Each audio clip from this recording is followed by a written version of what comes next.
Ini adalah buku yang ditulis oleh B.J. Fogg, dan saya akan coba sharingkan. Saya sudah beberapa kali sharingkan buku ini.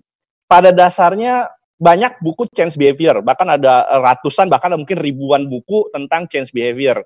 Tapi salah satu yang menarik adalah buku Tiny Habits ini. Buku ini saya pernah baca buku yang lain tuh Atomic Habit dan berbagai macam jenis habit-habit yang lain. Tapi yang saya bahas tentang Tiny Habits ini karena mencoba untuk menyajikan perubahan habit dengan sangat simpel sekali. Mungkin nanti dalam aplikasinya kalau ada tanya jawab, saya juga mungkin akan mengcombine dengan beberapa teori change behavior lainnya. Terkait dengan buku yang akan coba saya sharingkan, judulnya Tiny Habits. Tiny Habits ini diciptakan atau ditulis oleh B.J. Fogg. B.J. Fogg ini telah menjadi coach untuk banyak company, untuk sekitar 40.000 orang yang telah menjadi kliennya, perusahaan maupun pribadi. Perubahan habit, kemudian termasuk tentang change management, tentang culture dan lain sebagainya. Beliau adalah seorang yang menjadi konsultan di sana. Dan serunya adalah ketika beliau meng-coach atau menjadi konsultan, ternyata beliau punya satu problem juga dalam dirinya. Ternyata ada hal-hal yang bisa dia lakukan pada orang lain, tapi ternyata kok gue nggak bisa juga nih, kalau kata B.J. Fogg begitu.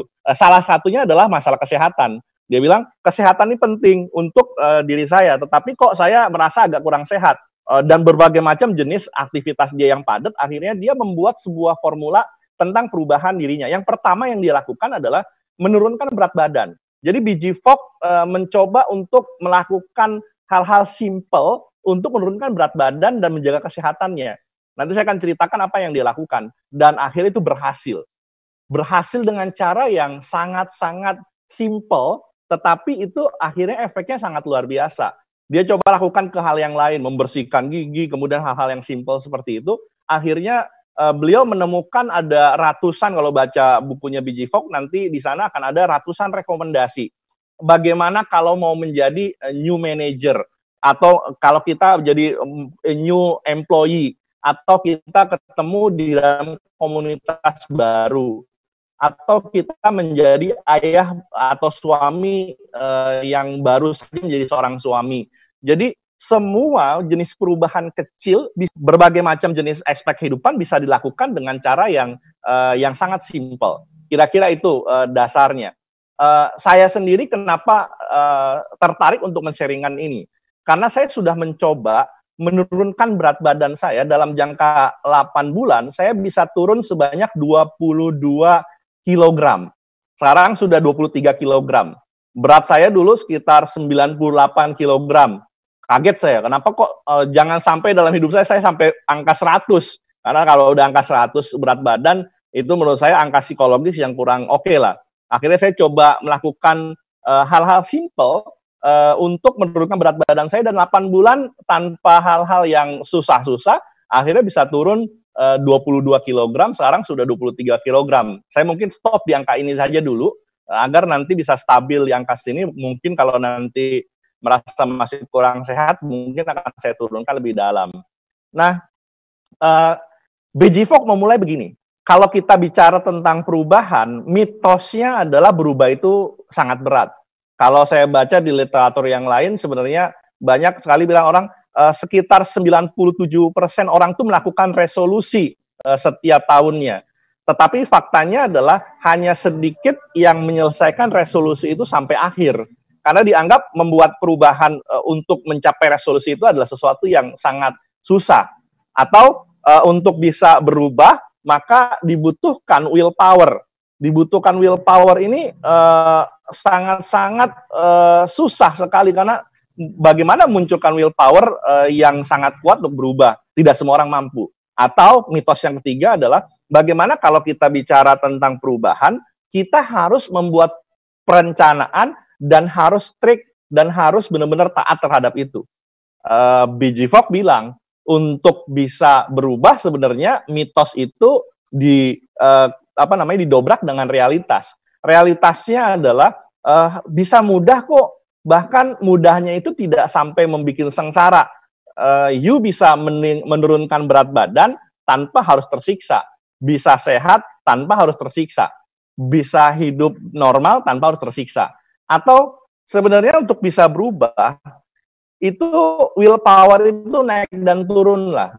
Willpower itu tidak konsisten, maka mensiasati willpower kita yang kadang naik dan turun. Kalau kita bicara tentang di Islam tuh ada istilah al-imanu yazidu wa yanqus. Iman saja kadang naik dan turun. Nah, karena iman naik dan turun, atau willpower pun naik dan turun kalau kata BJ Fogg, maka yuk kita bikin sesuatu yang tidak butuh effort tinggi, tidak membutuhkan willpower yang hebat, kita berubah. Sehingga BJ Fogg bilang, oke, kita menyusun sesuatu yang simple, fleksibel deh untuk bertransformasi. Dan dari mitos terkait dengan realita ini, akhirnya BJ Fogg bilang, change can be easy and fun. Kemudian kenapa harus tiny? Tiny itu mighty, kelihatannya kecil tapi sangat luar biasa hasilnya, sangat hebat sekali. Kemudian kenapa harus tiny atau sesuatu yang sangat kecil? Karena itu bisa sangat cepat sekali efeknya. Kenapa harus tiny? Karena bisa dimulai saat ini. Kenapa harus tiny? Karena itu aman. Tidak mengubah banyak struktur kehidupan kita, tidak mengubah banyak jadwal kita, tetapi bisa diselipkan di sela-sela aktivitas kita. Kemudian bisa grow up, tergantung nanti bagaimana kita memahami tentang tiny yang bisa grow up sangat luar biasa. Kemudian tidak membutuhkan motivasi yang sangat besar, hanya hal-hal kecil, tapi sangat transformatif kalau kata BJ Fogg. Dan juga adalah berubah itu harus dimulai dari kunci. Kalau kita tahu kuncinya, maka berubah dengan sangat kecil, tapi efek luar biasa akan dilakukan dengan sangat mudah. Apa itu anatomi tiny habit? Jadi kalau kita bicara tentang berubah, bagaimana caranya nih? Tadi kan adalah konsep dasar pola pikirnya. Bagaimana cara untuk berubah? Simpelnya adalah ABC. Kalau kita mau berubah, kita harus punya yang namanya ABC. ABC itu apa? Ada anchor. Kalau kita bicara anchor itu kayak jangkar. Ada jangkar yang selalu menjadi kaitannya. Kemudian setelah itu apa? Ada behavior yang mau kita ubah apa? Kemudian berikutnya celebration. Jadi ada aktivitas utama, lalu kemudian setelah aktivitas utama, ada behavior yang mau kita ubah, lalu celebration. Aktivitasnya apa? Anchor moment itu kalau kita melakukan sesuatu, kira-kira setelah itu apa? Behavior itu adalah yang mau kita ubah, celebration adalah setelah kita melakukan perubahan, kemudian kita melakukan selebrasi. Nah, kunci dari tiny habit sebenarnya adalah ABC ini. Ditambahkan dengan satu form yang sederhana. Formnya ini adalah tentang bagaimana berubah. Simpelnya adalah Afdian I will adalah perubahan yang mau dilakukan, kemudian contohnya adalah setelah saya brush my teeth, setelah saya gosok gigi, saya akan membersihkan dengan benang gigi saya. Setelah itu saya akan tersenyum, saya bilang yes, I can atau yes, I do. Jadi kenapa harus ada celebration? Karena segala sesuatu sekecil apapun keberhasilan harus dilakukan. Kalau BJ Fogg melakukan banyak hal, misalkan gini, untuk menurunkan berat badan, dia simple. After pee, I will push up 2 times. Jadi kalau misalkan setelah saya buang air kecil, maka saya akan push up 2 kali. Bayangkan kalau setiap hari misalkan BJ Fogg misalkan buang air kecil 5-8 kali, katakanlah 8 kali. 8 kali 2, dia akan push up sebanyak 16 kali. Maka akan terbentuk six pack badannya. Saya melakukan itu. Bagaimana saya mengecilkan perut saya, misalnya misalkan saya melakukan 3 kali. Pagi bangun tidur setelah aktivitas saya akan push up 5 kali, kemudian siang saya akan push up 5 kali, malam sebelum tidur biasanya saya akan push up 5 kali. Jadi 5, 15. Itu sudah lakukan 15 kali. Kalau setiap hari saya melakukan itu, maka saya akhirnya bisa punya perut yang bisa mengecil lah dari ukuran sebelumnya. Ini yang penting buat kita. Misalnya dia kasih panduan gini, kalau Anda menjadi seorang karyawan baru, apa yang harus Anda ubah? Misalnya after I meet someone, misalkan setelah saya bertemu seseorang, setiap kali saya bertemu seseorang, I will smile. Saya akan tersenyum. Senyum itu akan saya tahan. Misalkan celebration-nya apa? Saya akan jentikkan jari saya misalkan. Itu bentuknya selebrasi apapun, atau bilang atau bisa alhamdulillah atau apapun. Jadi atau misalkan ketika saya masuk kantor duduk di meja, duduk di kursi, kemudian yang saya lakukan adalah saya akan buka email. Saya akan baca email yang terbaru. Jadi sehingga email setiap kali duduk, buka laptop, baca email. Sehingga email tidak numpuk 1 minggu, email tidak terbaca. Jadi sesimpel itu ABC. Anchor-nya adalah after I, behavior adalah sesuatu yang mau diubah, kemudian C-nya celebration adalah melakukan sesuatu dengan melakukan selebrasi, bisa alhamdulillah, bisa bilang yes, bisa bilang wow, atau hanya tersenyum dengan hasil itu. Simpelnya begini, saya punya satu kebiasaan kita. Pernah tahu lagunya Bangun Tidur? Tahu Pak Abdul, tahu. Ya, ini. Mungkin kita bisa unmute semua, betul. Pak Agam. Ya, bangun tidur ku terus manggu, tidak lupa menggosok gigi. Habis mandi ku tolong ibu membersihkan tempat tidurku. Jadi lagu Tiny Habit ini adalah lagu bangun tidur ini, bangun tidur ku terus mandi. After I wake up, kemudian take a bath. Sesimpel itu. Kemudian abis take a bath, saat mandi gosok gigi. Sehingga orang ini akan jadi terpola. Kalau tanamkan ke anak kecil, bangun tidur mandi, itu akan jadi sebuah habit. Atau bangun tidur kita langsung baca doa, alhamdulilladzi ahyana ba'da ma amatana wa ilaihin nusyur. Kalau itu lakukan terus-menerus, maka akan terus jadi habit. Sesimpel itu. Sehingga rumusnya kalau kata BG Fogg adalah after I will, kemudian adalah celebration. Ini after I pee, kemudian do to push up. Jadi setelah saya buang air kecil, saya akan push up 2 kali. After I adalah anchor, I will adalah new habit, lalu kemudian lambang hati menandakan celebration. Celebration penting karena apa? Karena kalau tidak, habit itu kalau tidak dihargai katanya dia akan turun, maka harus ada penghargaan.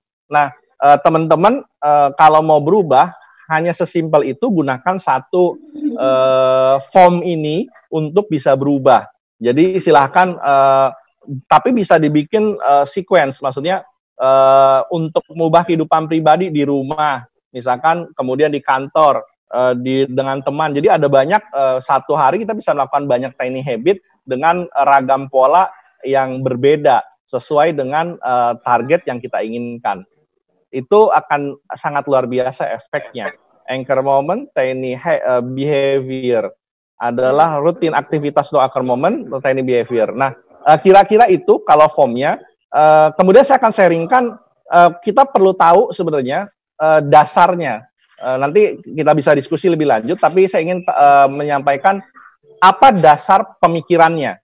Pemikiran dari sehingga munculnya teori tentang tiny habit adalah dia bilang begini, kenapa perlu adanya tiny habit? Karena pola pikirnya adalah behavior B itu tidak mungkin bisa terlaksana tanpa map, tanpa peta.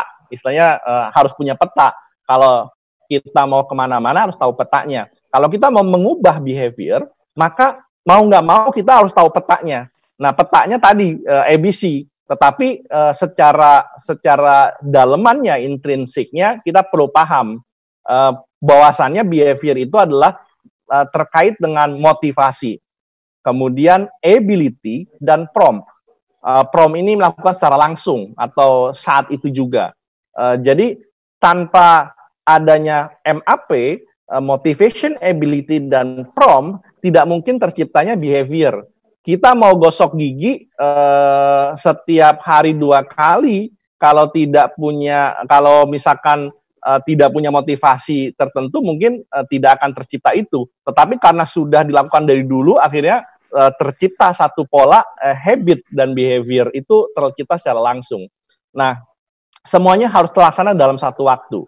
Jadi kalau untuk bisa tiny habit, kalau kata BG Fogg harus tahu modelnya, harus tahu metodenya. Modelnya adalah Fogg Behavior Model, Behavior MAP, Motivation, Ability, dan Prompt. Kemudian metodenya tiny habit. Itu seperti itu. saya coba gambarkan dalam bentuk grafik atau dalam bentuk skema. Bahwasanya behavior itu harus ada motivation, kemudian behavior itu harus ada ability. Ability dari mulai hard to do dengan easy to do, motivationnya dari mulai low motivation sampai high motivation. Artinya motivasi yang rendah, kemudian termasuk ada sesuatu yang mudah. Nah, apa yang bisa dilakukan, apa yang bisa terjadi behaviornya? Behavior terjadi kalau berada di action line yang di atas. Action line di atas itu adalah ketika dia berada di atas ini, maka dia akan terjadi sebuah perubahan yang cukup signifikan. Kalau kita berada di action line yang berada di action line yang kalau kita berada di atas action line, maka kita akan bisa melakukannya. Tetapi action line ini kalau tidak langsung dilakukan, maka dia akan langsung down. Contoh, bangun tidur, mestinya kan langsung bangun. Tetapi karena kita lakukan secara langsung, dalam jangka 5-10 detik, kalau itu kita tunda, maka itu kita akan terdistract sama behavior yang lain. Contoh, alarm berbunyi misalkan jam 4:30, sholat subuh misalkan 4:30. Alarm berbunyi. Ketika alarm berbunyi, kalau kata biji Fogg, harus segera lakukan. Lakukan saat itu juga. Bangun. Kalau kita berpikir 5-10 detik, maka akan muncul rasa malas untuk melakukan. Sehingga terjadi kita mencet snooze. Itu berbahaya. Sehingga segampang apapun aktivitas, kalau tidak dilakukan secara langsung, yang terjadi bisa berbahaya. Habit atau behavior bisa gagal. Membersihkan tempat tidur, secara motivasi dia middle, secara ability, membersihkan atau membereskan meja, tadi desk work, membersihkan meja, secara motivation dia setengah, pertengahan, ability pertengahan. Jadi kalau dilakukan secara langsung, dia berada di action line, itu bisa dilakukan atau mudah dilakukan. Scroll in the bed ini berbahaya. Kenapa? Karena sebenarnya secara easy to do itu sangat mudah kita berguling-guling kembali, dan secara motivasi butuh motivasi yang tertentu. Biasanya kalau hari Minggu atau hari libur, hari Sabtu libur, biasanya membutuhkan motivasi yang tinggi. Ngapain bangun pagi? Nah, itu biasanya semakin butuh usaha, semakin butuh motivasi yang tinggi. Nah, sehingga kalau kata biji Fogg adalah semakin Anda termotivasi, semakin Anda akan suka pada aktivitas itu. Semakin susah behavior, maka semakin tidak suka. Dan juga motivasi dan ability semuanya bisa lakukan, harus selalu sebangun, dan no behavior happen without a prompt. Tidak ada behavior yang dilakukan, yang bisa lakukan kalau tidak dilakukan secara langsung. Kalau istilahnya jangan menunda-nunda. Salah satu berbahaya kalau di Islam itu ada istilah jangan menunda-nunda. Menunda-nunda adalah bagian dari perbuatan setan. Apa? Karena begitu kita menunda sedikit, setan masuk di situ, merasuki diri kita. Sebenarnya secara nggak langsung tuh biji Fogg mau bilang begitu sih sebenarnya.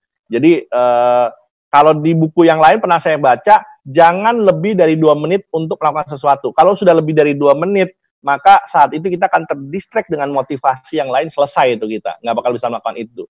Jadi, protecting child, misalkan dia bilang, itu hard to do, tapi karena motivasinya tinggi, dan ibu itu bisa melakukan. Kira-kira begitu. Nah, baca buku dengan suara keras atau baca buku yang banyak misalnya, itu tuh secara motivasi lemah. Kalau kita tidak ada ujian, kalau tidak ada, misalnya baca buku kayak kita lah, kita sudah mungkin hampir tidak membutuhkan, kalau yang tidak sekolah atau tidak butuh ada penugasan dari kantor, mungkin malas baca buku. Hard to do, baca buku, kemudian motivasinya low. Maka apa yang dilakukan, kata biji Fogg, ubah. Supaya tidak hard to do, jangan baca buku satu full langsung deh, baca cover sama kata pengantarnya, kan itu easy to do. Walaupun kita hanya punya low motivation, tapi karena kita hanya baca cover sama kata pengantarnya, summary-nya atau resumenya, maka itu akan lebih mudah buat kita. Jadi kita siasatin kalau kata BG Fogg kenapa dia perlu Tiny adalah agar semakin mudah orang melakukan sehingga tidak butuh motivasi tinggi, orang bisa berubah. Karena harder behavior is to do is more sehingga less like you to do. Sehingga gitu, kalau misalkan karena semakin berat, semakin orang malas melakukan. Dibikin deh semakin simple. Maka tadi mau kurus, kurangi kalau kita biasa misalkan saya mau ngurangi nasi, kalau langsung nasinya dikurangin kita makan tanpa nasi, habis tuh kita. Bisa pingsan gitu. Caranya adalah kalau selama ini kita satu centong nasi misalnya, kalau kita ngurangin tidak pakai nasi sama sekali, susah. Kenapa? Ya sudah, kalau selama ini satu centong, jadi kurangi saja sedikit saja. Misalkan kita makan 3/4 centong, lakukan itu selama seminggu. Nanti setelah seminggu akan terbentuk satu sequence. Ketika itu sudah berhasil, hal yang kecil, lalu kemudian akan diikuti oleh, kita akan tingkatkan lagi hal itu akan menjadi lebih mudah. Sehingga kita bisa bikin, kalau selama ini after P misalkan dia push up 2 kali, nanti after P dia akan push up 3 kali. Nanti akan push up 4 kali. Jadi lama-kelamaan itu setelah dia buang air kecil, push up-nya tidak 2 kali, tapi 5 kali. Atau nanti kalau kita mengurangi nasi, lama-kelamaan sudah tidak perlu lagi nasi. Saya dulu terus terang kalau makan nasi itu bisa 2 piring. Sekarang saya tidak makan nasi, 1 hari sama sekali tidak makan nasi sekarang. Tapi diubah, makan kurma atau hal lainnya. Tidak mudah, tetapi karena saya lakukan dengan sangat simpel, sehingga itu tidak menyiksa. Jadi saya pun tidak ingin diet yang berat-berat, karena kalau menyiksa juga tidak akan pernah berhasil, karena dari dulu pengen diet nggak berhasil. Jadi akhirnya bikin satu perubahan yang simpel, yang saya tidak tersiksa, tapi saya merasa sangat nikmat sekali gitu, dan hasilnya luar biasa. Itu, jadi lagi-lagi kalau kita mau berubah, kita harus segera lakukan. Prom, kalau Anda melakukan prom langsung di sini akan sukses, kalau Anda tidak prom, maka Anda akan fail. Itu begitu.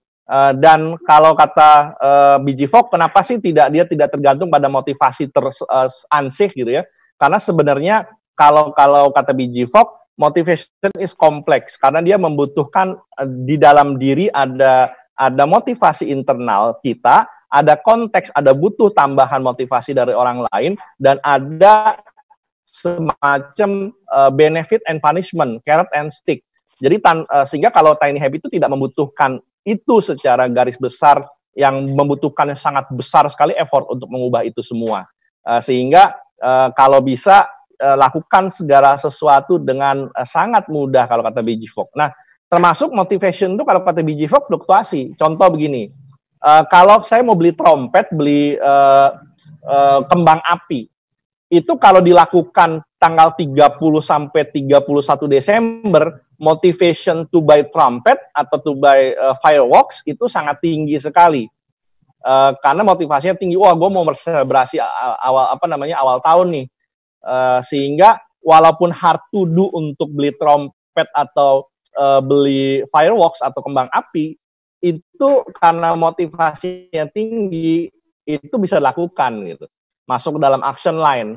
Tapi begitu misalkan 3 Januari untuk beli motivasi, beli trompet, itu udah males tuh. Ini yang dibilang kenapa harus prom. Gua mau berubah nih, mau nurunkan berat badan, atau gua mau berubah bisa rajin baca buku. Kalau hanya sekedar dimotivasi saja, tapi tidak segera dilakukan, yang terjadi adalah apa? Akan gagal begitu saja.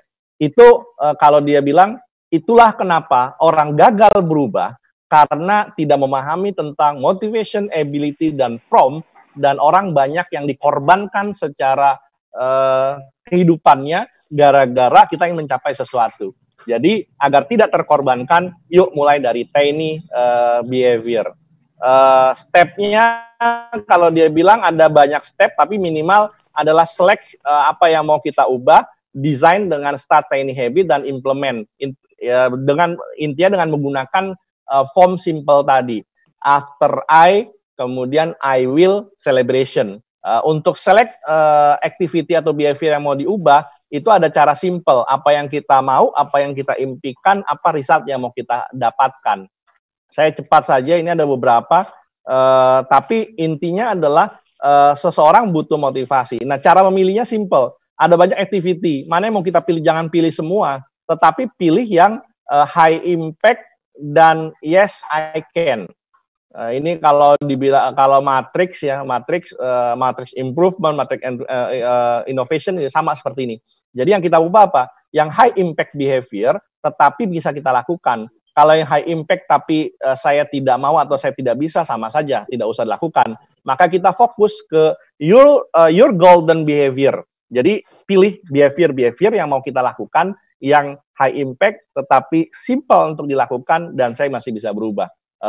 Kira-kira itu yang bisa saya sharingkan. Lagi-lagi kalau push up 20 kali sangat berat, maka push up 2 kali atau push up wall push up selama 10 kali setelah pi, maka akan ada 20 kali push up dan itu saya sudah mencoba. Kira-kira itu dan lagi-lagi satu lagi adalah ability change. Untuk bisa berubah dibutuhkan banyak effort memang. Waktu, money, physical effort, mental effort, rutinitas. Nah, kalau semakin besar aktivitas, maka jangan-jangan nanti aktivitasnya itu akan terputus. Makin besar aktivitasnya akan terputus. Kalau money-nya misalkan terputus nih, satu rantai ini terputus, saya nggak punya uang, maka yang terjadi apa? Anda tidak akan melakukan perubahan. Saya mau nge-gym kan butuh uang, artinya atau butuh waktu, butuh physical effort untuk datang ke gym, untuk bayar member, sehingga tidak berhasil tuh. Kalau aduh uangnya sayang nih untuk bayar gym, saya lagi butuh buat yang lain, terputus rantai money, Anda tidak bisa.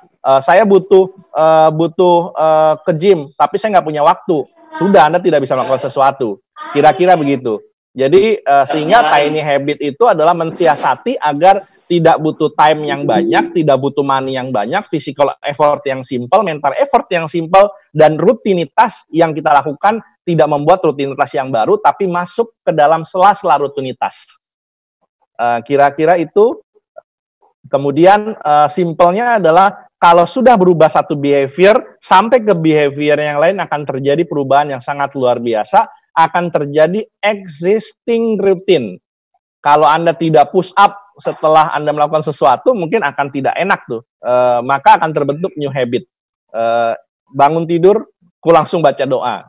Itu kalau sudah melakukan selama 40 hari akan tertanam satu habit baru. 40 hari itu tidak ada dalam bukunya B.J. Fogg, tapi kalau kita bicara dengan teori-teori yang lain, itu menciptakan satu existing routine sehingga terciptanya new habit.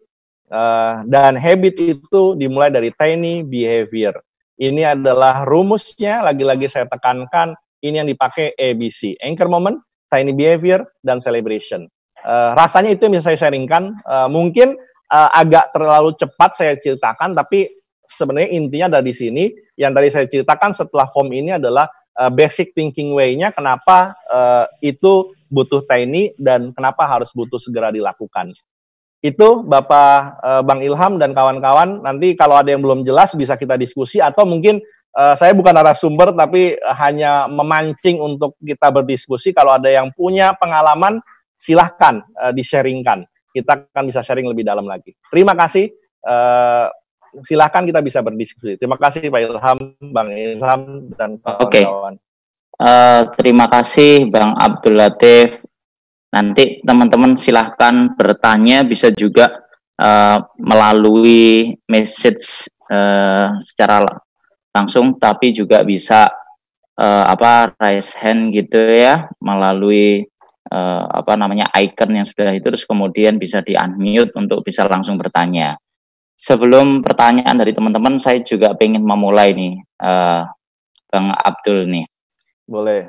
Ini kan habit ini kalau orang mau berubah itu saya rasa kadang-kadang susah ya untuk memulai sebuah perubahan, karena nggak setiap orang ternyata sejatinya mau mengikuti sebuah perubahan, atau berubah aja itu susah.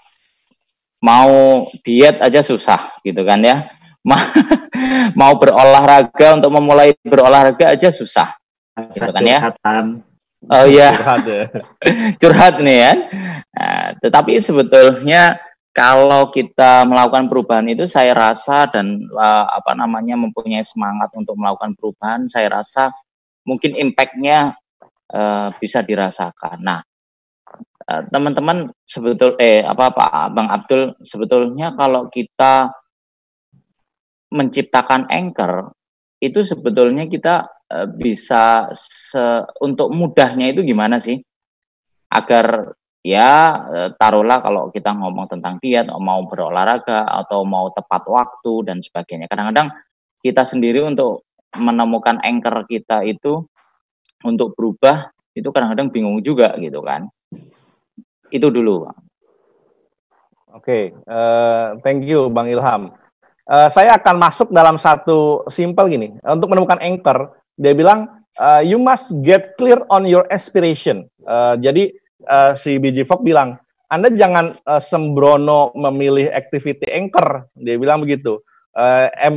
Activity anchor yang biasa orang langsung pilih adalah berdasarkan orang lain kurus, kemudian kita juga pengen kurus gitu. Itu namanya ikut-ikutan. Tetapi sebenarnya what do you want? What do you dream? Dan juga result apa? Terus terang gini, saya menurunkan berat badan, ini contoh simpel lah. Saya ingin menurunkan berat badan, itu selama ini nggak berhasil. Kenapa? Karena saya... Dari berapa ke berapa nih, Bang Abdul? Dari 98 kilogram. Sekarang saya sudah sampai ke 8, ke 78. Terakhir saya ke 76. Saya 76, 22 kilo. 76-75 lah, sekarang 76-75. Nah, kenapa tidak berhasil? Karena itu bukan dream saya. Saya cuman kelihatannya enak nih kalau kurus, cuma kelihatannya enak gitu. Tetapi ketika 2 tahun berturut-turut saya dapat predikat bintang banyak saat pemeriksaan kesehatan di kantor, jadi kolesterol saya sampai 297, hampir 300 gitu ya. Kemudian dan lain sebagainya, mungkin sama kayak Bang Ilham lah, nilainya hampir mirip begitu. Kemudian saya sudah dan anchor momen yang paling berat adalah ketika saya sudah punya anak. Kalau dulu kan saya berdua saja, begitu punya anak, modus saya bilang jangan sampai nanti saya pass away duluan gitu ya. Nah, ajal itu di tangan Allah memang, tapi kan kita berusaha jangan sampai saya pass away duluan, anak saya masih belum besar. Sehingga anchor momen itu bukan pengen kurus, tetapi pengen sehat. Kira-kira begitu. Akhirnya anchor momen saya kurangi nasi. Kenapa? Karena saya punya keturunan gula darah misalnya. Jadi itu. Akhirnya ada satu anchor momen, oke lah saya harus mengurangi. Nah, bagaimana caranya? Saya ketika makan biasa 2 piring, nasinya tuh bisa selalu nambah, saya kurangin dikit-dikit. Tapi seminggu tuh saya kurangin sedikit gitu ya. Lama-kelamaan saya nggak pakai nasi sama sekali. Saya sekarang buka puasa, kemudian sampai sahur pun saya nggak makan nasi sama sekali, makan kurma dan sebagainya. Tapi saya tidak merasa tersiksa. Kenapa? Karena saya ganti dengan kurma, pola-pola yang kurma dan makanan-makanan enak lainnya, tetapi yang real food dan menarik. Banyaklah makanan enak. Jadi menemukan anchor itu kalau kata dia bilang harus sesuai dengan dream. Maka tadi yang high impact dan juga high impact dan kita bisa melakukannya. Nah, kira-kira gitu. Karena mungkin ya Bang Ilham mungkin tidak maksudnya gini, menerima tubuhnya seperti sekarang saat ini, beratnya sekarang seperti ini. Karena pun pasangan sudah dapat gitu ya, semua sudah dapat. Saya dengan begini pun dengan begini pun saya tidak merasa terganggu dengan bentuk tubuh saya, dengan kesehatan saya. Ya sudah, sehingga anchor Anda tidak akan kuat anchornya di situ. Kayak gitu Bang Ilham. Sebagai karyawan baru, apa sih yang perlu dibangun? Anchor momennya adalah mendapatkan penerimaan dengan sangat baik di teman-teman kantor, sehingga caranya apa? Membangun hubungan relationship yang baik. Caranya bagaimana? Setiap ketemu orang tersenyum, say hello. Itu begitu. Ketemu senyum, say hello. Ketemu, say hello. Itu begitu. Sehingga terbangun satu motivasi anchor besar adalah membangun hubungan. Setelah membangun hubungan, apalagi itu akan kita temukan sequence yang berikutnya. Nah, kira-kira begitu Bapak Ilham. Jadi anchor-nya itu berdasarkan what do you want, what's your dream, and what result you can achieve, you want to achieve. Kira-kira begitu. Terima kasih Bang Abdul. Silakan rekan-rekan untuk bertanya. Kami persilahkan. Halo Bang Ilham. Oke, silakan Bang Eri. Ya Bang Abdul. Ya, saya ingin menanyakan, terima kasih, ini penjelasan menarik. Tadi benar apa yang dikatakan Bang Ilham untuk menentukan anchor point yang sesuai dengan apa yang kita impikan, kan berarti harus butuh pengetahuan juga. Contohnya tadi menurunkan berat badan, setelah saya akan melakukan 2 kali. Nah, bagaimana cara mengetahui bahwa pi itu berhubungan dengan terkait penurunan berat badan? Misalnya kita pengen targetnya hafal Al-Quran misalnya. Oke, I will karena di dalam teori setelah sholat malam 2.30 itu masuk, kalau hafalan itu sangat mudah. Nah, poin-poin anchor point tersebut itu kan nggak semua orang tahu tuh, Bang Abdul. Bagaimana sebelum kita menentukan anchor point, apakah kita harus belajar dulu atau kita cari referensi dulu atau seperti apa? Gitu aja sih, Bang. Terima kasih. Ya, thank you Bang Eri ya. Siap. Terima kasih Bang Eri. Maka setuju. Jadi pada akhirnya BG-Fok memang kita anchor point itu, anchor moment itu memang kalau simpelnya memang harus risetnya itu sebenarnya bisa kita baca, bisa apapun. Tetapi memang tidak ada istilahnya itu tidak, untuk berat badan itu tidak hanya single point. Memang si BG-Fok pun sama, tidak hanya sekedar push up, dia lakukan aktivitas yang lain.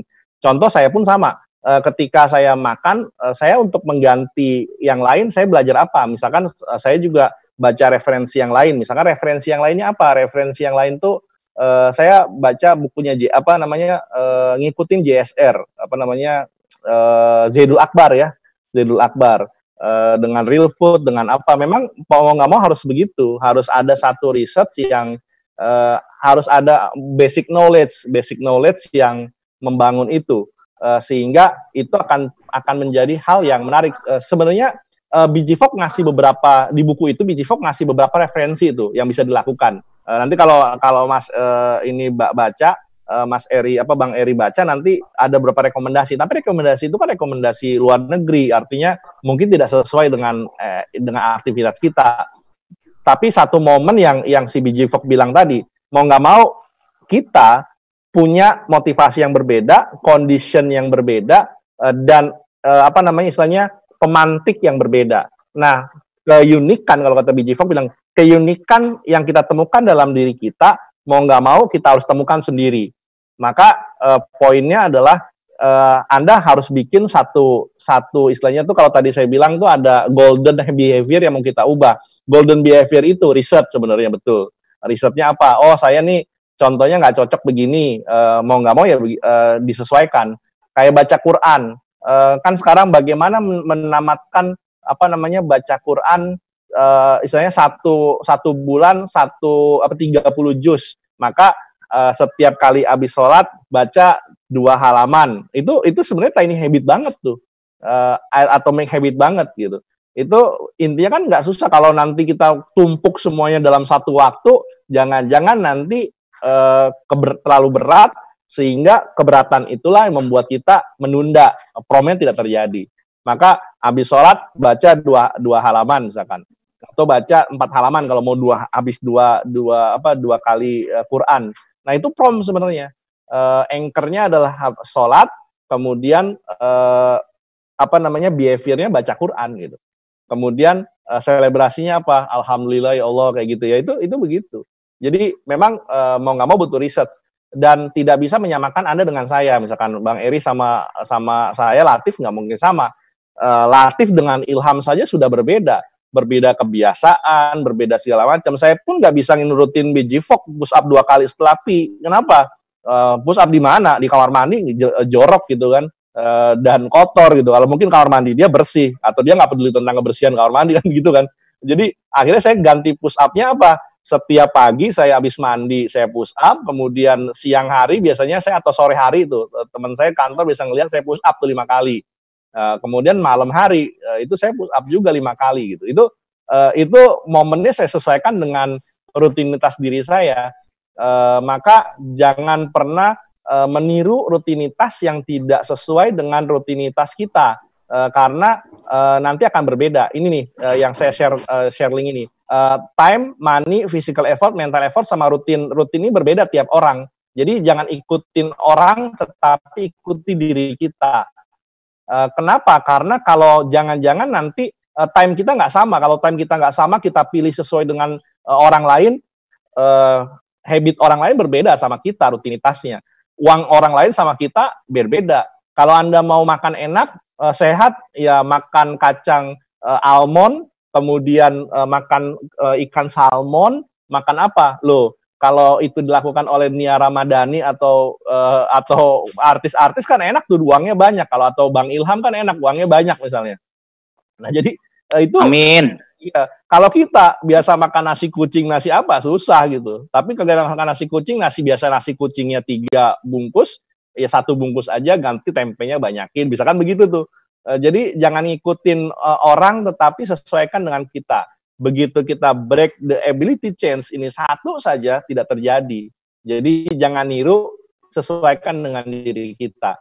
Itu uniknya tiny habit itu, dia tidak maksa setiap orang harus sama polanya. Kira-kira gitu Bang Eri yang bisa saya jawab. Tapi kalau teman-teman mau nambahkan silakan monggo. Oke, terima kasih Bang Latif. Cukup Bang Eri atau ada yang mau ditanyakan kembali? Cukup. Paling satu lagi Bang Latif. Dari ini habit tadi, apakah lebih baiknya dibuat weekly to-do list atau 40 hari ke depan to-do list? Katanya kan 40 hari itu kalau kita konsisten tercipta permanen habit. Atau seperti apa Pak? Oke. Terima kasih. Thank you. Siap, thank you Bang Eri.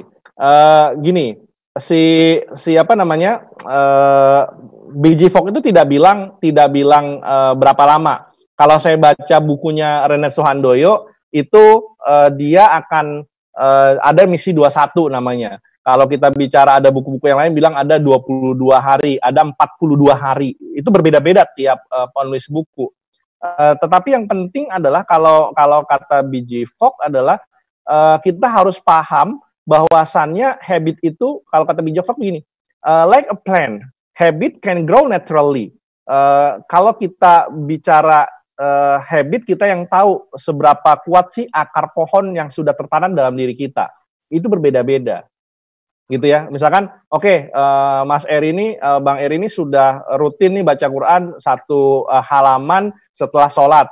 Saya mau tingkatkan 2 halaman. Nah, meningkatkan 2 halamannya itu tergantung merasa sudah kuat atau belum. Itu kan berbeda-beda. Kayak saya mengurangi nasi. Yang tahu cara pengurangan nasi kan saya. Karena saya mengalami, saya lemes enggak ketika saya kurangi nasi. Misalkan begitu. Nah, yang tahu adalah kita. Kapan itu akan tumbuh? Dan sudah sekuat apa akarnya tumbuh.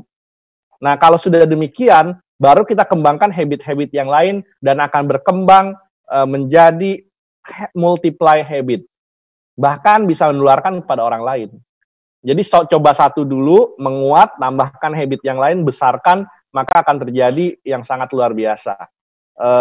Dan ingat, selalu ada namanya hope and fear. Kalau Anda bilang begini, saya punya harapan, ada ketakutan lebih tinggi ketimbang hope-nya, Anda akan menjadi masuk dalam action line kegagalan. Begitu Anda udah mulai naik, kemudian turun fear-nya itu sebenarnya social pressure itu cukup menahan loh. Gini, yang paling berat tuh misalkan mau ngubah kebiasaan makan.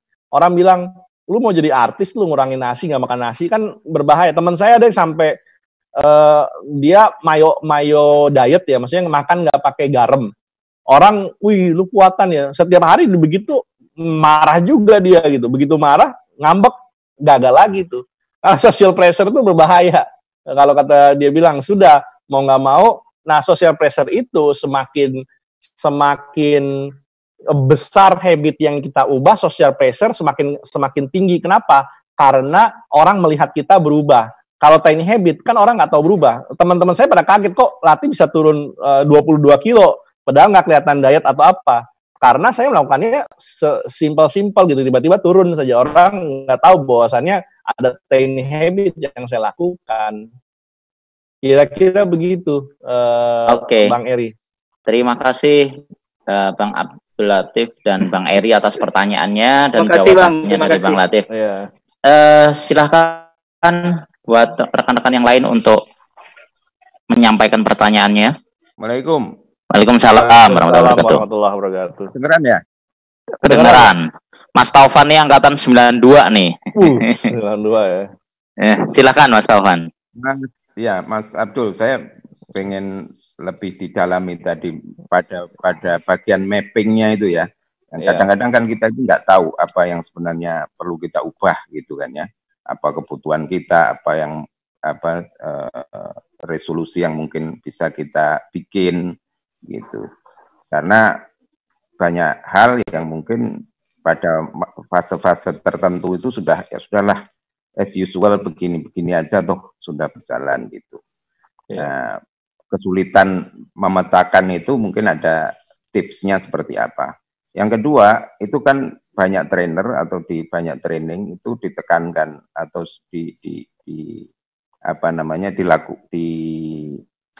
diajak melakukan selebrasi tadi ya.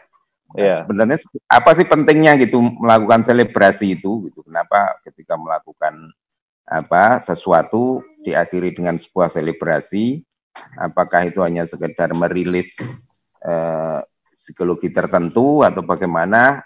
Tapi kenapa itu? Apa pentingnya itu kira-kira? Terima kasih, itu aja, Mas. Assalamualaikum. Waalaikumsalam warahmatullahi wabarakatuh. Oh, ini Bang Taufan malah sebenarnya kayaknya lebih malang melintang di dunia ini nih, dunia change behavior kalau saya lihat ya. Nah ini pertanyaan Bang Taufan sebenarnya dijawab oleh BG Fogg dengan cukup panjang tuh. Kenapa satu bab khusus tuh Bang Taufan. Jadi kenapa sih selebrasi itu berhasil? Kemudian how to celebrate kita ini habit wise-nya seperti apa? Nah dia untuk how-nya tuh sebenarnya dia melakukan banyak cara. Contoh menjentikkan jari, kemudian bilang dalam hati yes gitu ya, kemudian hal-hal itu. Nah sebenarnya satu gini Bang, kalau ini keterangan dia banyak kenapa itu perlu. Karena dengan adanya selebrasi, dia bilang menumbuhkan istilahnya tuh menumbuhkan pupuk-pupuk kesenangan kita untuk melakukan istilahnya edik, membangun edik gitu. Kalau ibarat kita tuh kayak narkoba. Jadi dengan adanya habit tuh kita merasa happy dan happy itu dalam diri kita tuh cenderung akan kalau dibilang tuh kalau sesuatu yang enak orang akan cenderung nagih lagi. Nah sebenarnya menciptakan habit itu dengan cara selebrasi akan membuat setiap hal kecil kita hargai sehingga kita semacam ada panggilan dalam diri kita, di alam bawah sadar kita, ini menyenangkan. Nah, ini menyenangkan sehingga yang dianggap menyenangkan sesuatu yang positif ketimbang menyenangkan itu sesuatu yang negatif gitu. Ya misalkan memencet snooze kalau itu jadi sebuah kemenangan, maka percaya deh, pasti kita akan selalu mencet snooze tuh. Karena dianggap snooze itu menyenangkan. Itu begitu ketika muncul alarm. Jadi dia bilang ketika memunculkan selebrasi itu akan menanamkan satu mental dari alam bawah sadar tentang betapa aktivitas ini menyenangkan sehingga saya addict to do more. Itu sehingga kecil apapun akan terbangun itu. Dan penjelasan lainnya banyak, tapi kalau saya tarik dari penjelasan dia itu rasa syukur itu akan membangun satu edik seperti narkoba. Nah, kemudian bagaimana untuk bisa memilih atau aktivitas yang ini? Lagi-lagi memang tiap orang berbeda-beda. Kalau merasa sudah menerima dengan berat badan, tidak butuh, ya akhirnya tidak mau merubah. Kemudian saya tidak butuh itu, maka saya tidak akan melakukan itu. Nah, kalau kata BG Fogg, dia bilang, what do you want, what do you dream, what do you want to achieve?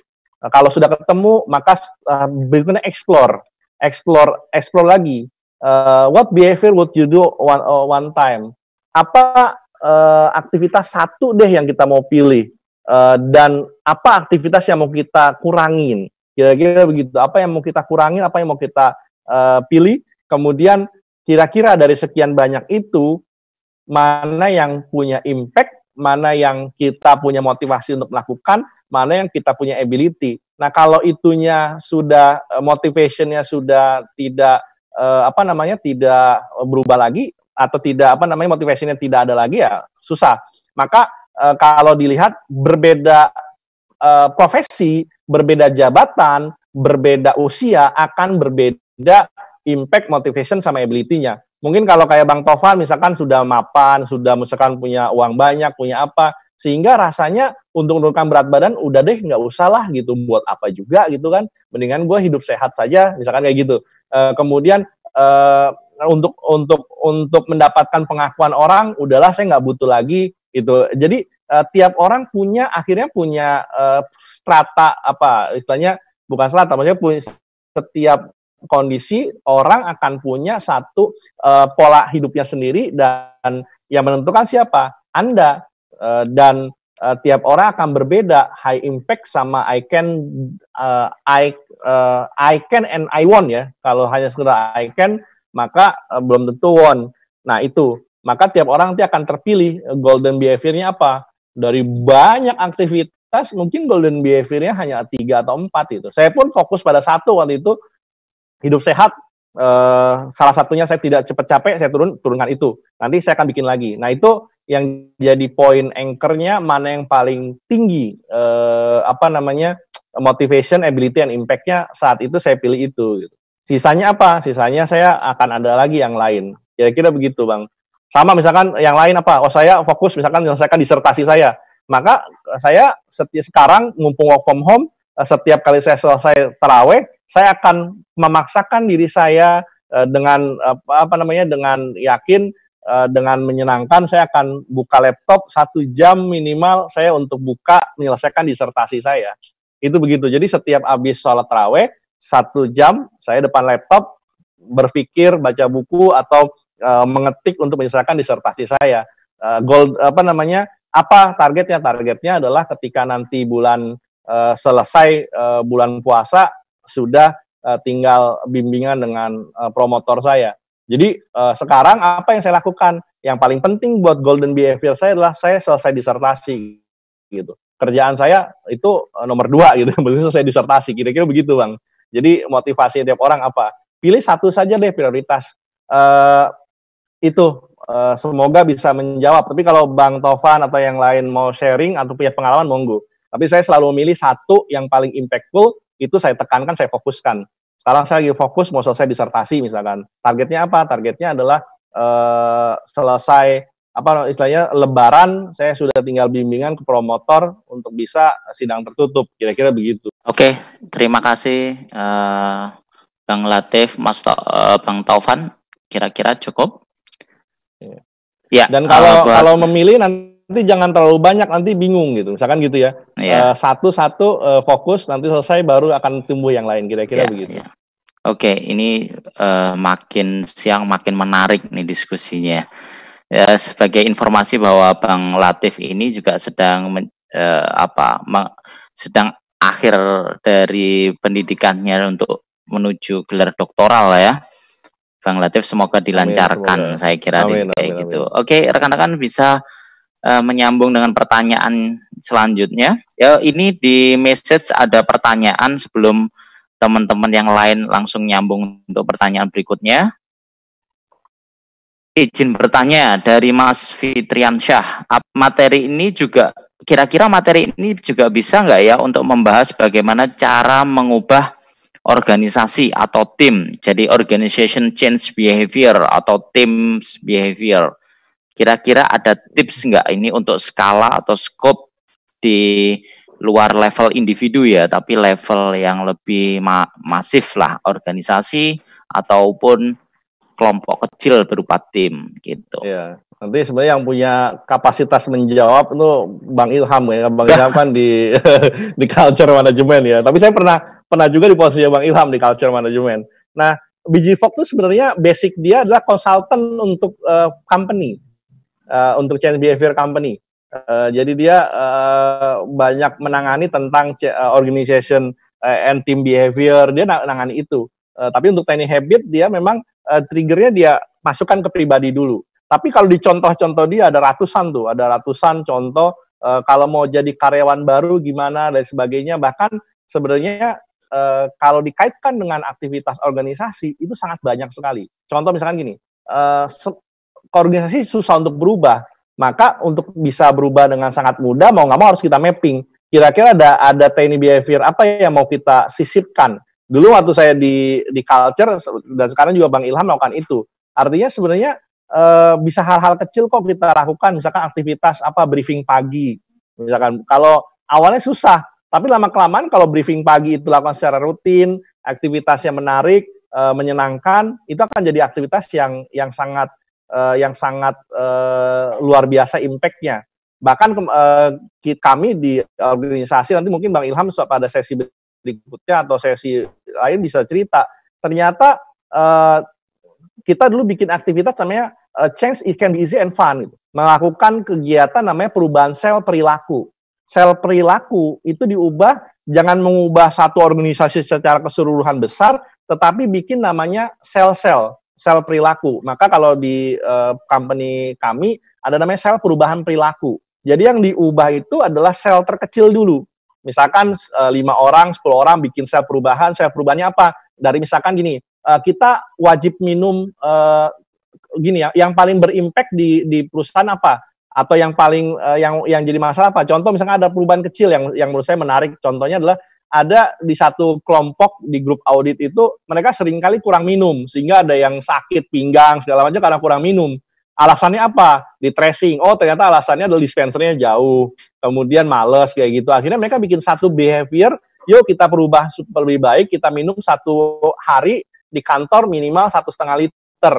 Kemudian caranya apa? Mereka masing-masing urunan beli botol yang ukuran 1,5 liter.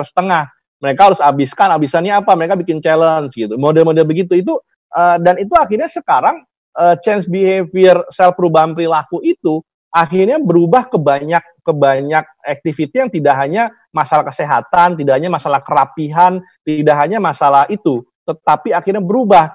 Misalkan setiap kali dia habis ke toilet, kalau di beberapa region tuh harus mematikan lampu toilet. Itu begitu. Itu dibikin satu ada pengumumannya, ada berbagai macam nanti ada artefak-artefaknya, dan ada juga beberapa key point untuk bisa hanya mematikan listrik setiap kali dia keluar dari toilet di kantor-kantor cabang kecil itu, dia impact-nya itu bisa sampai jutaan gitu 1 bulan. Nah, itu model-model begitu. Jadi nanti sebenarnya tiny habit juga bisa diterapkan untuk organisasi lebih dalam lagi. Untuk review, misalkan kalau sebulan sekali review, kemudian reviewnya berat, kurang menarik, maka akan ada nanti dibikin namanya chunky. Kalau di dalam itu tuh ada namanya perubahan, dibikin chunky bar. Chunky bar tuh kayak model Silver Queen tuh kan ada chunky bar. Chunky bar tuh kita nggak mungkin makan Silver Queen yang besar itu sekaligus kita makan. Biasanya kita ambil 1 potek, kita makan. Nah, itu sama begitu tuh. Perubahan organisasi juga bisa dilihat, bisa diubah dengan cara-cara simple seperti itu. Jadi, apakah bisa? Yes, sangat bisa. Tinggal triggernya tiny habit apa yang mau diubah di organisasi itu, caranya bagaimana, siapa saja mau ikut terlibat.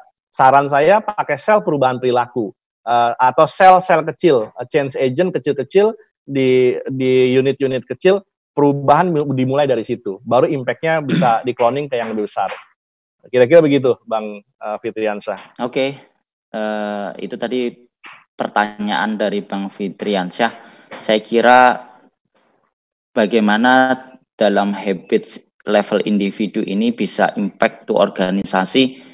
Ya, menurut pengalaman kami, saya dan Bang Abdul Latif ini ketika kita terlibat di dalam pengelolaan change and culture di perusahaan, sangat impact-nya direct ya, Pak Abdul. Tinggal skalanya yang tadinya skopnya kecil, kemudian bisa mempengaruhi ke skala yang lebih luas lagi.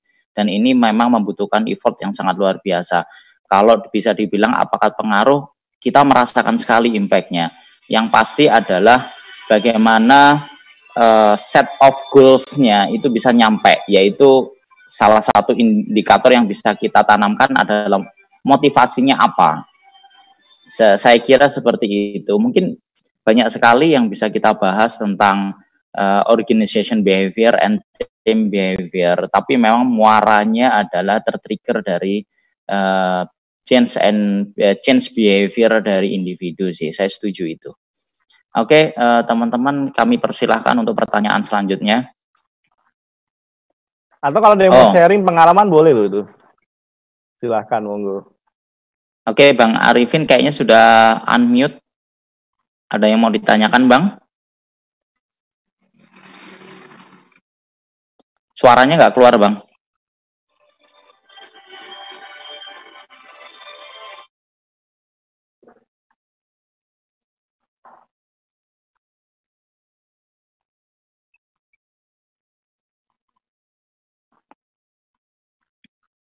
Oh, Bang Arifin atau yang lain teman-teman, kayaknya masih terkendala dengan audionya. Kami persilakan teman-teman yang lain.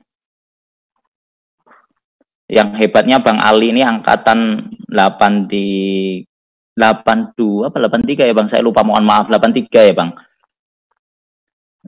Sambil nyetir, oh iya 83 betul berarti, nggak salah. Beliau sambil nyetir sambil mendengarkan sharing kita, luar biasa.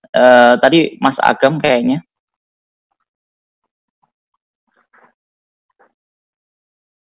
Oh, Bang Arifin.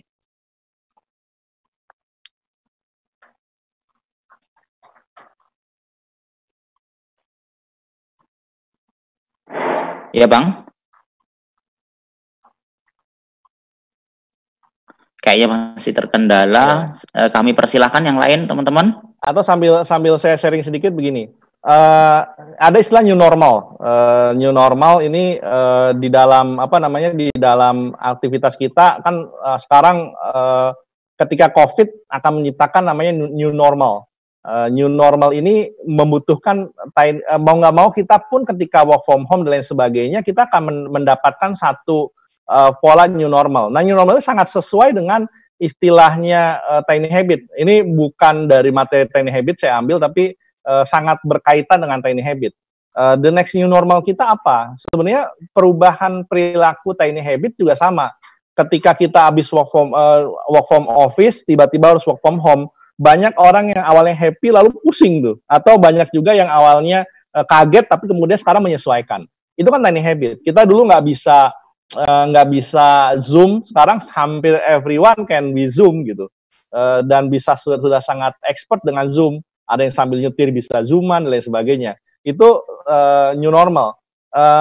Nah, kalau dalam organisasi misalkan ketika kita sebelum COVID kita menghadapi normal, kemudian saat COVID kita namanya the new normal, ini kan dari normal ke new normal ada sebuah change behavior di sana. Ada sebuah change habit di sana. Nah, itu change habitnya apa? Biasa pagi-pagi mandi, kemudian kita berangkat ke kantor, sekarang mandi kita duduk di depan meja. Itu pasti secara psikologik sudah sangat berbeda. Nanti begitu kita mulai dibuka, direlaksasi work from home-nya lagi atau PSBB, maka akan the next new normal. Artinya sebenarnya akan ada perubahan lagi. Nah, perubahan itu kalau kita tidak terbiasa untuk mengubah sequence kecil, maka akan berbahaya. Maka kalau dalam organisasi, finding best strategi, restructuring dan retooling, dan juga agile action. Nah, kira-kira agile action ini bisa lakukan dengan cara-cara yang simple dan menarik. Nah, kira-kira begitu kalau untuk kaitannya. Nah, tadi saya tertarik ada pertanyaan dari Bang Taufan, selebrasinya apa saja sih? Ini saya scan buku ini, saya foto buku ini, kemudian saya ini ada banyak 100 ways to celebrate and feel shine. Jadi say yes, misalkan drum happy, kemudian imagine your mom giving a big huge, model-model begitu. Say I love it gitu. Itu begitu. Sebenarnya mengucapkan thank you kepada seseorang itu bagian dari selebrasi. Ada banyak aktivitasnya. Lalu ada lagi 300 recipe for new tiny habit. Untuk apa saja? For working moms. Ini juga akan ada new habit. Misalkan after hear alarm, I will turn off immediately, no snooze. Nah, itu kayak gitu-gitu tuh. Jadi sesimpel itu. Kemudian tiny habit untuk apa namanya older adults. Kemudian for better sleep juga ada panduan dari dia. Kemudian apa namanya untuk new manager, untuk work from home gitu ya. Ini juga terjadi itu. Sebenarnya dia sudah ngasih panduan in college, kemudian more productive, reducing stress, kemudian brain health, work teams. Ini work teams ini masuk ke dalam tadi change behavior, apa namanya change behavior untuk company ya. Kemudian staying focus, kemudian strengthening close relationship dan lain sebagainya. Termasuk untuk bisnis travel dia adakan dan banyak sekali panduan-panduannya. Nah artinya apa? Tapi catatannya yang direkomendasikan belum tentu cocok sama kita. Sesuaikan dengan kondisi kita karena kita yang mau berubah. Oke, Bang Herman sudah bisa?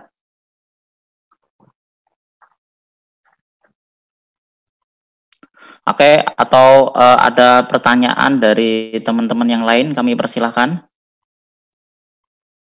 Mas Arif. Bang Arifin masih terkendala. Oke, kami persilahkan teman-teman. Ada yang bertanya tuh, Bang Condro ya, Condro Islam. Oh, ini baru masuk nih. Untuk merubah habit pribadi yang tidak produktif, bagaimana cara membangun kesadaran dan terus istiqomah. Nah, ini ngomongin tentang kesadaran dari diri dan satu lagi adalah konsistensi. Kami persilahkan, Pak. Karena ada kata istiqomah, saya mau mengutip satu hadis. Min husni islamil mar'i tarkuhu ma la ya'ni gitu ya. Salah satu kebaikan atau ciri kebaikan dari seorang muslim adalah meninggalkan sesuatu yang tidak bermanfaat. Nah, itu yang apa namanya? Yang perlu kita tinggalkan. Nah, tapi satu catatan begini, kalau kata si Fogg atau buku-buku behavior yang saya baca lainnya begini.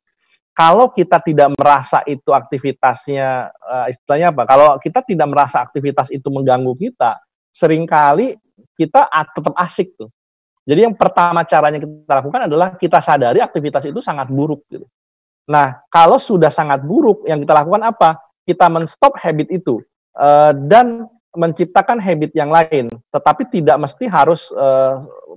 Nah ini dua teori dasarnya adalah pertama. Dua teori dasarnya adalah pertama yang kita lakukan adalah fokus creating new habit atau juga design for stopping habit.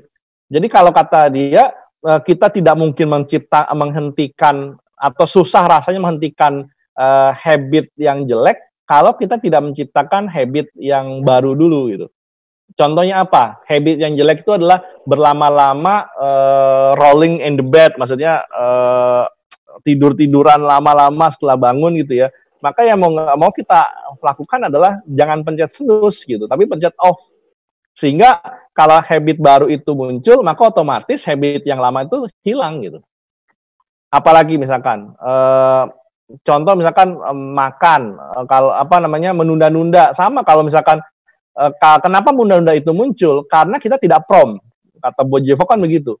Begitu kita habis ngapain, kita habis makan nih leha-leha dulu gitu ya, relaksasi, kelamaan ngobrol, sehingga ketidakadanya prompt itu mematikan habit yang lain. Maka caranya apa? Begitu kita selesai makan, ciptakan habit yang baru gitu. Misalkan apa? Ketika kita makan, kita misalkan langsung pergi ke musola, sholat zuhur misalnya. Itu begitu misalkan. Itu sehingga habit yang ngobrol-ngobrol setelah itu akan hilang sendiri dengan ciptakan creating new habit yang lebih baru. Tapi syaratnya prompt. Prompt itu langsung langsung dilakukan, jangan ditunda-tunda. Kalau begitu ditunda, kalau istilah pepatah Arab tuh telur hari ini lebih baik ketimbang ada jajatul god, ketimbang ayam esok hari. Artinya yuk lakukan sekarang walaupun mungkin kelihatannya kecil ketimbang kita menanti atau menunda-nunda. Nah, kira-kira begitu, Bang. Jadi salah satu caranya kalau kata Biji Fogg, fokus creating new habit, otomatis stopping bad habit atau old habit. Itu seperti itu. otomatis. Tinggal pilih dulu. Dan lagi-lagi trigger tadi, motivation, ability, sama prompt. Nah, memang seringkali kalau kita prompt sih, problem itu sama, saya juga problem prompt. Menunda-nunda. Itu padahal kan menunda-nunda itu apa namanya istilahnya tuh, kalau al-utlah intiqalul amal ila amalil akhor. Kalau apa itu liburan? Liburan adalah perpindahan dari satu amal ke amal yang lain. Kalau kata Rasul kan begitu. Oke, terima kasih penjelasannya Bang Latif. Ya. Ada yang mau ditanyakan lagi dari rekan-rekan? Bang Herman masih berusaha untuk nyambung. Masih belum bisa, Bang. Mungkin kalau terkendala nanti bisa send to message. Oke, sambil nunggu yang lain, saya mau nanya satu lagi, Bang Latif. Ya, boleh. Tadi, kalau kita sudah mencoba untuk men-setting dari planning habit kita, atau sudah mapping lah dari kira-kira nanti kalau kita mau merubah habit kita menjadi lebih baik, kita sudah mapping anchor-nya apa, kemudian motivation-nya apa, dan sebagainya. Kemudian ada social pressure. Nah, ini kadang-kadang terjadi sama saya nih. Pulang dari musola di kantor, udah waktunya kerja gitu ya. Kemudian mie memanggil. Makanlah mie dulu nih sama teman-teman. Kadang-kadang diajak lah, ditarik ini sama teman saya nih. Mie dulu. Waduh. Yang ada nanti dietnya, schedule-nya lewat deh. Gitu kan, yang sudah di-planningkan lewat deh. Nggak cuman itu aja lah.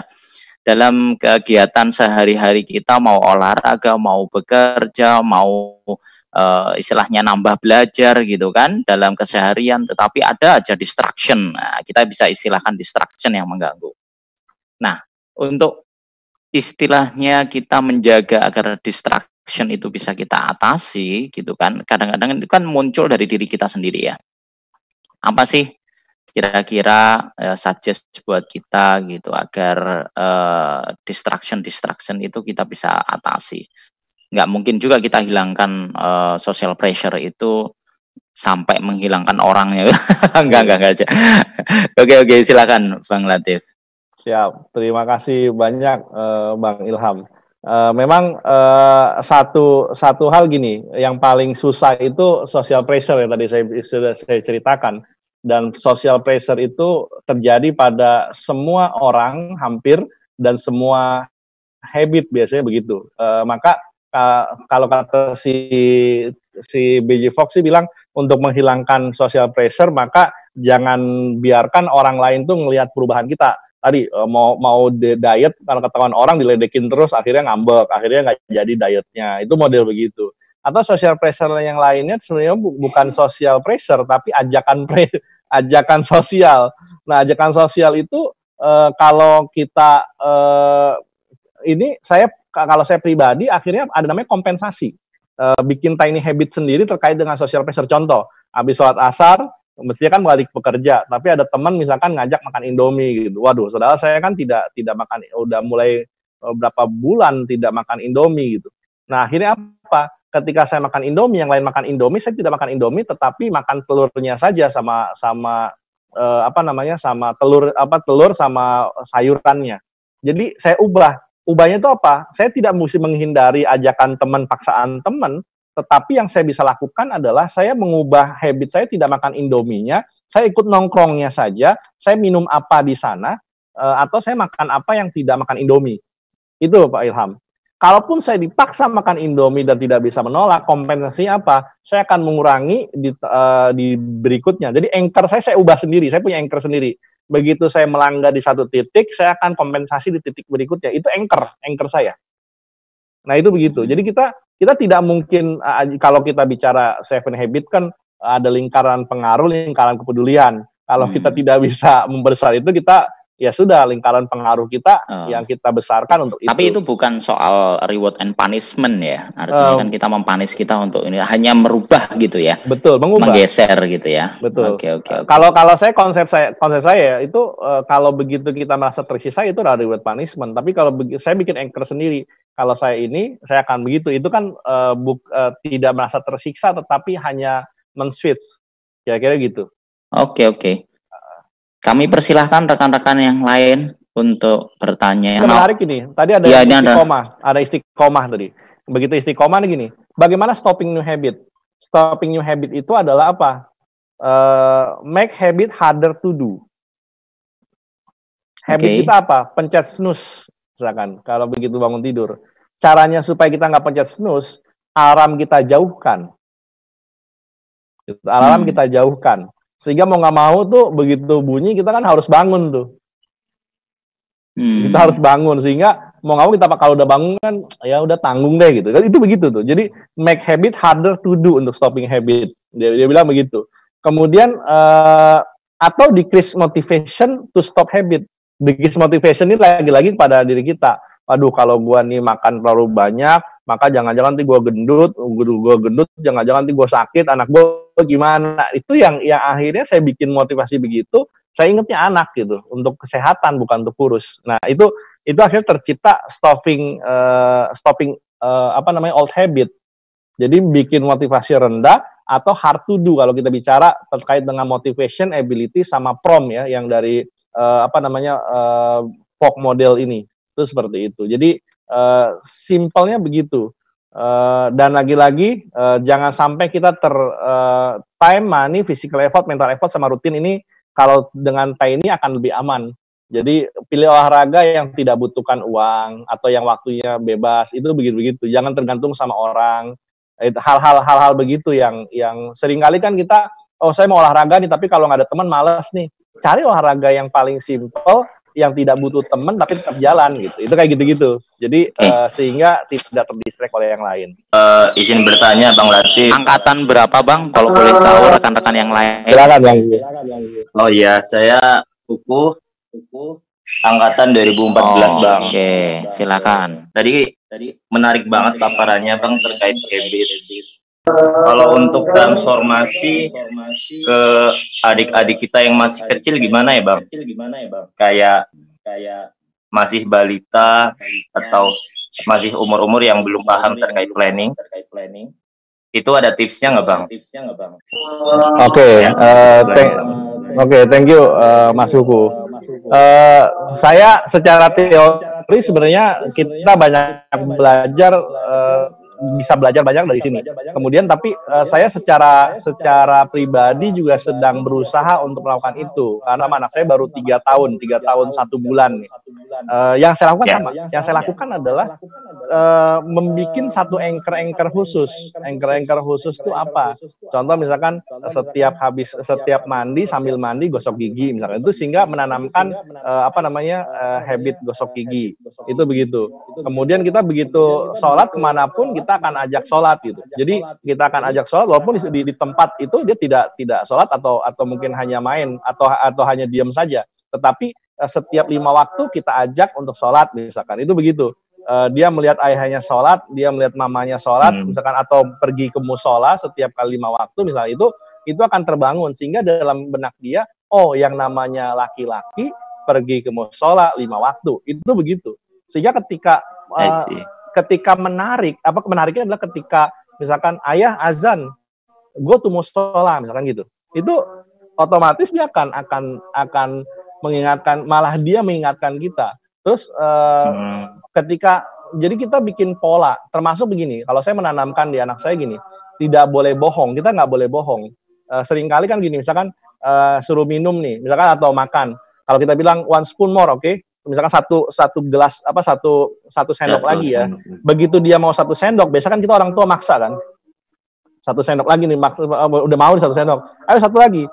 Dalam alam bawah sadar dia akan bertanya, katanya 1 sendok lagi, kok gue dipaksa lagi? Jadi akhirnya ada antras buat kita. Nah jangan sampai menimbulkan antras karena kita tidak konsekuen dengan apa yang kita katakan. Jadi sampai ke sebatas itu kita coba jaga konsistensi itu. Sehingga sehingga kalau satu sendok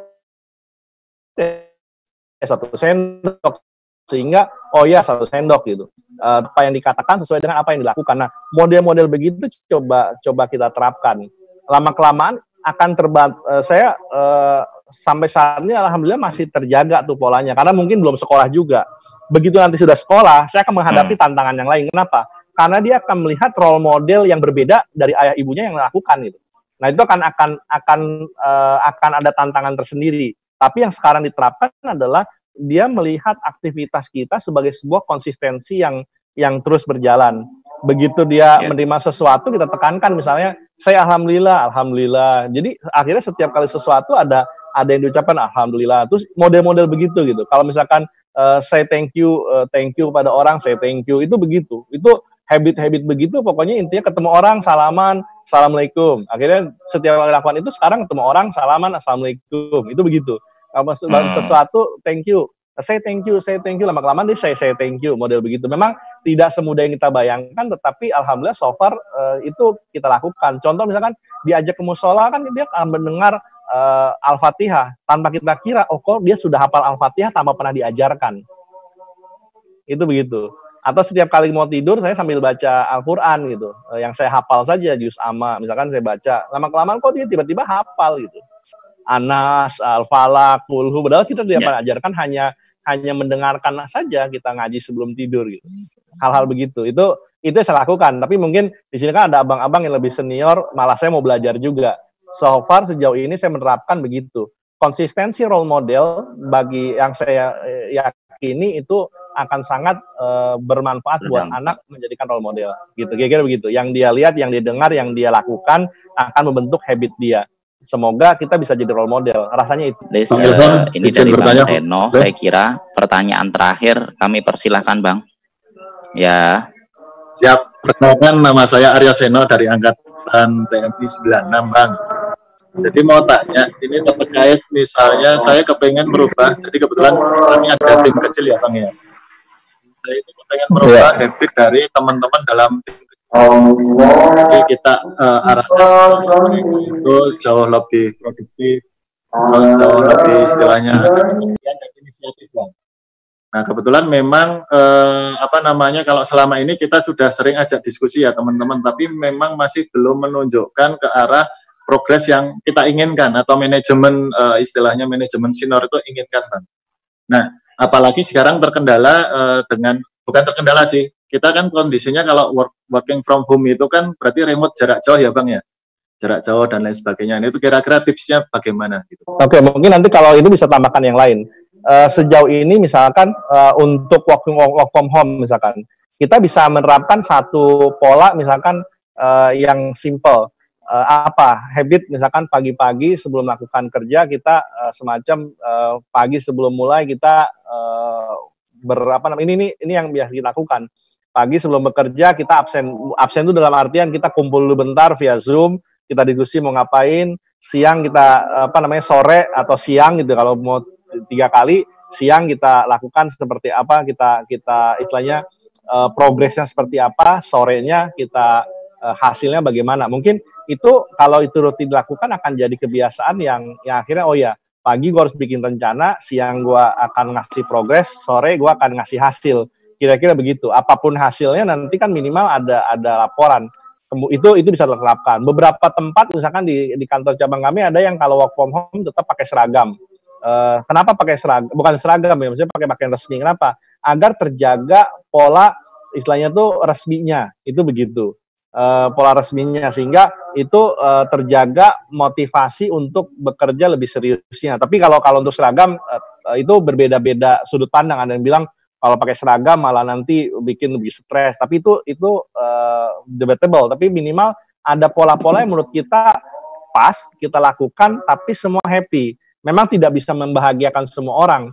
Tapi minimal kalau kita bilang sel perubahan perilaku yang pernah kami bikin, minimal dari 10 anggota itu 8 tuh agree terhadap perubahan itu dan happy mau melakukan.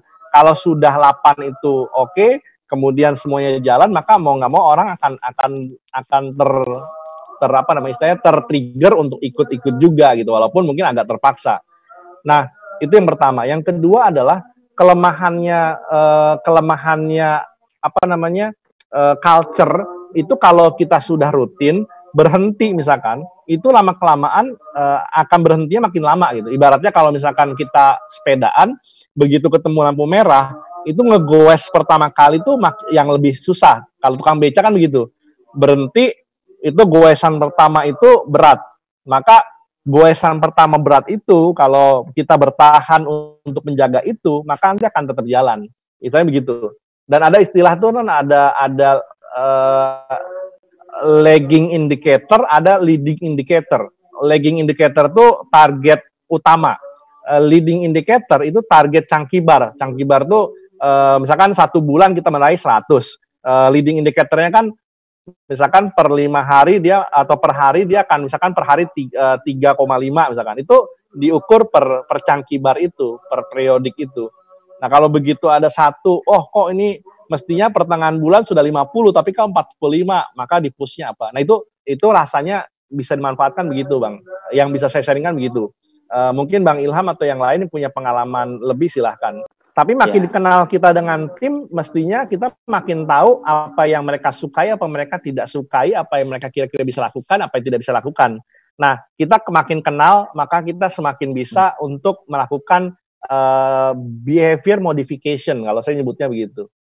Modifikasi behavior. Kalau teman-teman kantor tuh sudah bilang kayak timnya, ini Pak Latif ini kayak punya satu apa istilahnya visi apa bisa meramalkan, bukan meramalkan sebenarnya. Kita lihat saja sequence orang berbuat, nanti pasti begini nih, benar gitu kejadian. Karena kita tahu kebiasaan orang, tahu ini pasti akibatnya begini. Nah, kalau kita punya pemahaman tentang organisasi kita dengan baik, pasti kita akan memahami kalau begini nanti akan begini nih hasilnya. Maka kita stop sebelum itu terjadi. Nah, tergantung kedalaman kita memahami. Tambah lagi Bang, ini sekadar sharing aja ya Bang. Boleh. Kalau malah kebetulan kalau ada yang dari kami, jadi kebetulan kalau di kami itu kan ada tim saya itu kan ada 5 orang Bang kebetulan. Dan kita memang punya apa namanya tugas itu lebih ke arah semacam critical unit ya, special unit, critical unit gitu kan Bang. Dan di situ memang dibutuhkan istilahnya kecepatan, ketepatan sama akurasi Bang. 3 hal itu. Nah, memang kalau misalnya terkait ketepatan dan kecepatan itu kan kita butuh apa namanya ya kalau misalnya ada kendala dan lain sebagainya kan butuh inisiatif Bang. Dan itu memang kebetulan saya kepengen tadi yang saya cerita kepengen merubah habit dari teman-teman itu kebetulan dari teman-teman menurut saya misalnya inisiatifnya masih kurang nih gitu kan. Saya sudah sampaikan nih secara tim ya apa yang kita inginkan satu persatu dan lain sebagainya. Nah, terus menurut saya progresnya masih agak lambat juga Bang. Terus akhirnya saya pakai pendekatan personal Bang. Tapi karena keseringan pendekatan personal per person A, B, C, D, E, F, G gitu misalnya ya Bang ya.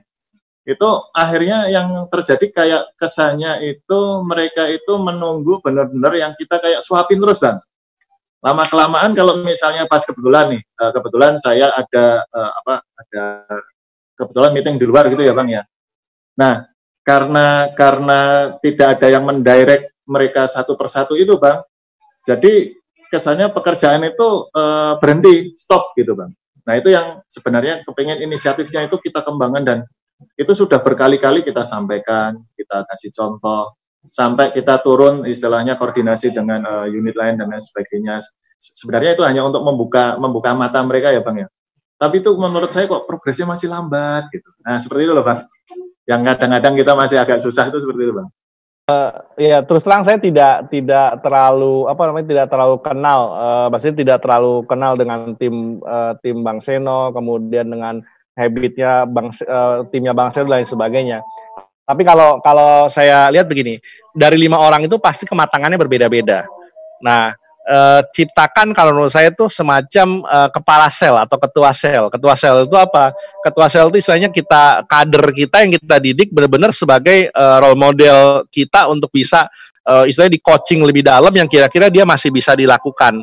Nah, dari situ nanti kalau dia sudah matang baru berubah ke satu yang lain. Itu begitu. Nanti dia bisa yang lain, tapi istilahnya itu tidak semuanya. Kalau itu tuh ada semacam ini apa informal leader yang paling matang, yang paling bisa bangkitin. Jadi kalau misalkan ada 100 orang, ya jangan 100 ya 10 orang. Kalau ada 5 orang, 1 orang yang dipilih sebagai role model atau 1 kader yang itu. Nah, yang kenal tuh Bang Seno. Nah, istilahnya kepala sel itu nanti yang dia akan menularkan habit baik ke yang lain. Kalau sudah berhasil pada 1 orang tuh, ini akan berhasil. Itu bisa begitu. Kira-kira gitu Bang Seno. Jadi jangan mengubah 5-5-nya, tapi ubah 1 fokus, nanti baru ke yang lain. Itu satu cara ya. Kalau dalam sequence perubahan tuh sebenarnya di bukunya, saya lupa, ada 1 buku tuh dia bilang ada 10 cara untuk bisa merubah habit. Itu sequence, maksudnya itu adalah gradual. Kalau dikomunikasikan nggak berhasil, dirayu nggak berhasil, di segala macam sampai terakhir dipaksa. Tapi kalau dipaksa sudah akhirnya kita langsung kepaksa, itu lama-kelamaan kalau nggak dipaksa yang terjadi begitu Bang. Karena sudah istilahnya itu kalau dosis, kalau biasa dikasih 50 mili, Abang langsung ke 50 mili yang paling maksimal. Itu kalau nggak dicambuk dia nggak jalan, karena kita langsung ke dosis yang paling tinggi. Nah itu kira-kira begitu. Nah rasanya sih mungkin 10 sequence itu saya nggak hafal persis, ada di materi yang lain, itu dicoba di yang paling simple dulu gitu, yang paling bisa kita ubah. Zaman Nabi kan tidak mengubah 1 Quraisy untuk jadi Muslim, tapi dari orang terdekat dulu. Nah, pola dakwah Nabi kan begitu. Dakwahkanlah kepada akrobin, baru ke yang lain. Nah, kira-kira akrobinnya Bang Seno mana yang dipilih, silakan tuh Bang Seno. Itu yang kalau bisa saya sampaikan ya. Begitu. Terima kasih Bang. Clear. Mungkin kalau ada pertanyaan dari teman-teman yang belum sempat tersampaikan, boleh nanti di WA ke saya atau Mas Agam atau teman-teman yang pengurus yang lainnya, sehingga nanti atau panitia ya nanti bisa kita sampaikan ke Bang Abdul Latif gitu, atau rekan-rekan juga bisa nanti mendapatkan kontak personnya kalau diizinkan Bang Latif untuk boleh. Kita share ke teman-teman yang lain gitu ya. Mungkin ada closing statement dari Bang Latif untuk mengakhiri dari materi sharing pada pagi sampai siang hari ini, sehingga bisa memberikan kira-kira punch point lah buat kita atas materi ini. Kami persilahkan. Oke, gini. Saya akhirnya setelah saya baca buku, banyak buku ya, buku Atomic Habit, buku Tiny Habit, dan buku habit-habit yang lain. Akhirnya saya coba merenung, ternyata itu simple perubahan itu.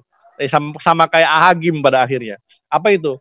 Untuk berubah, mulai dari diri sendiri, mulai dari yang kecil, dan mulai saat ini. Saat ini kan prom.